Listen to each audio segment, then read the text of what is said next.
जब भी आप रशिया के बारे में सोचते हो आपके दिमाग में क्या आता है? एक एनर्जी सुपर पावर, इतना ऑयल की पूरी दुनिया की पॉलिटिक्स यही डिसाइड करता है।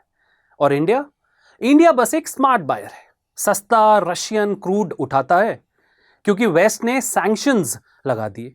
यही स्टोरी हम सब सुनते आए हैं, लेकिन 2026 में ये पूरी स्टोरी उल्टी हो चुकी है। आज मैं आपको दिखाऊंगा कैसे दुनिया का सबसे बड़ा एनर्जी जायंट रशिया अपने ही घर में पेट्रोल के लिए तरस रहा है, और जो देश उन्हें बचा रहा है वो है इंडिया।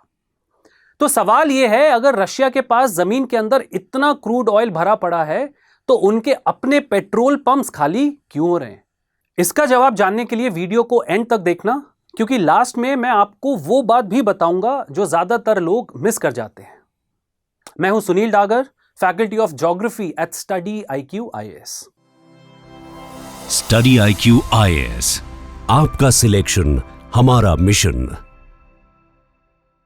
चलिए समझते हैं पुराना वाला सिस्टम कैसे चलता था। रशिया क्रूड ऑयल निकालता था जमीन से, अपनी रिफाइनरीज में उसे प्रोसेस करके पेट्रोल डीजल वगैरह बनाता था, और ये फिनिश्ड फ्यूल यूरोप को, दुनिया को एक्सपोर्ट करता था।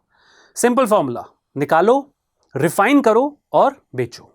रशिया इसके थ्रू डेकेड से अपनी इकोनॉमी चला रहा था। लेकिन पिछले एक साल में कुछ ऐसा हुआ जिसने इस पूरे सिस्टम को तोड़ दिया।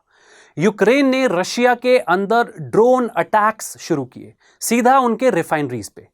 रोजनेफ्ट की तुआप्से रिफाइनरी जैसी मेजर फैसिलिटीज टारगेट हुई। अब यहां समझने वाली बात यह है, रशिया के पास क्रूड ऑयल अभी भी है, जमीन के अंदर उतना ही भरा पड़ा है जितना पहले था।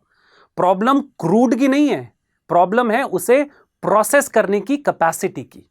उनके पास ऑयल है, लेकिन उसको पेट्रोल बनाने वाली मशीनरी तबाह हो चुकी है। अब दूसरी तरफ देखिए इंडिया। जून 2026 में इंडिया ने रशिया से 2.7 million barrels per day crude oil import किया। यह एक रिकॉर्ड हाई है। मतलब इंडिया के टोटल ऑयल इंपोर्ट्स का 50% से ज्यादा अब अकेला रशिया से आ रहा है। रशिया बन चुका है इंडिया का सबसे बड़ा क्रूड सप्लायर। पर इंडिया ने यह क्यों किया? सिंपल, मिडिल ईस्ट में स्ट्रेट ऑफ हॉर्मुज जैसी जगह पे कोई भी डिसरप्शन इंडिया की एनर्जी सिक्योरिटी को हिला सकता है। तो इंडिया ने अपनी सप्लाई मॉस्को के साथ एंकर कर ली, सस्ता स्टेबल क्रूड। अब यहां से वीडियो इंटरेस्टिंग होती है। इंडिया सिर्फ क्रूड लेके बैठ नहीं गया, इंडिया ने वही रशियन क्रूड अपनी रिफाइनरीज में प्रोसेस किया, हाई ग्रेड पेट्रोल बनाया और वापस रशिया को बेच दिया। जरा सोचिए इसकी आयरनी, जिस देश से ऑयल आया उसी देश को प्रोसेस्ड फ्यूल वापस जा रहा है। दुनिया का सबसे बड़ा ऑयल एक्सपोर्टर अब अपने ही कस्टमर से पेट्रोल मांग रहा है। जून 2026 के ट्रेड डेटा में एक चीज सबको चौंका गई, इंडिया के पेट्रोल एक्सपोर्ट्स अननोन डेस्टिनेशंस को अचानक 90,700 बैरल्स पर डे तक पहुंच गए। इन्वेस्टिगेशन में पता चला कम से कम 60,000 मीट्रिक टन गैसोलीन सीधा इंडिया से रशिया भेजा गया। और इस पूरी चेन में एक नाम बार बार आता है, नायरा एनर्जी, एक इंडियन प्राइवेट रिफाइनर जिसका 49% ओनरशिप रशिया की रोजनेफ्ट के पास है। मतलब जो कंपनी रशिया को फ्यूल भेज रही है उसका एक बड़ा हिस्सा खुद रशिया का ही है। अब यहां पे मैं आपको वो चीज भी बताना चाहता हूं जो हर वीडियो स्किप कर जाता है। इंडिया के पेट्रोलियम मिनिस्टर हरदीप सिंह पुरी ने क्लियरली कहा है, इंडियन कंपनीज रशिया को फ्यूल डायरेक्टली नहीं बेच रही, लेकिन उन्होंने यह भी माना कि ट्रेडर्स और इंटरमीडियरीज के थ्रू शिपमेंट्स हो रही हैं, जिससे रेस्ट्रिक्शंस को बाईपास किया जा रहा है। तो टेक्निकली कोई सीधा रूल नहीं टूटा, लेकिन प्रैक्टिकली फ्यूल फिर भी रशिया तक पहुंच रहा है। अब जरा इस पूरी कहानी को ऊपर से देखिए। जब वेस्ट ने रशिया पे ऑयल सैंक्शंस लगाए, उनका गोल था मॉस्को को आइसोलेट करना, उनकी एनर्जी पावर को खत्म करना। लेकिन उल्टा हो गया। उन्होंने बिना सोचे समझे इंडिया को दुनिया का सबसे इंपॉर्टेंट रिफाइनिंग हब बना दिया। आज रशिया अपनी खुद की एनर्जी सुप्रीमेसी पे नहीं चल रहा, वो चल रहा है क्योंकि इंडिया उनके लिए रिफाइनिंग कर रहा है।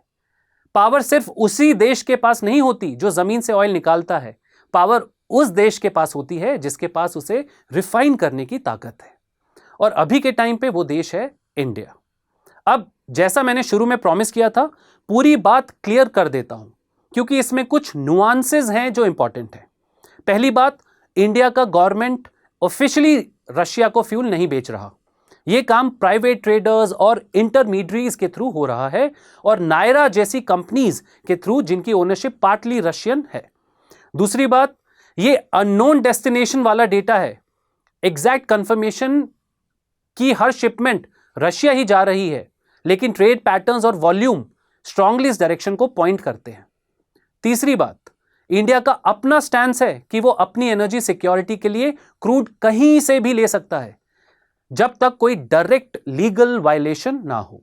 ये एक ग्रे जोन है, सैंक्शंस की लेटर फॉलो हो रही है, स्पिरिट पे सवाल उठाया जा सकता है।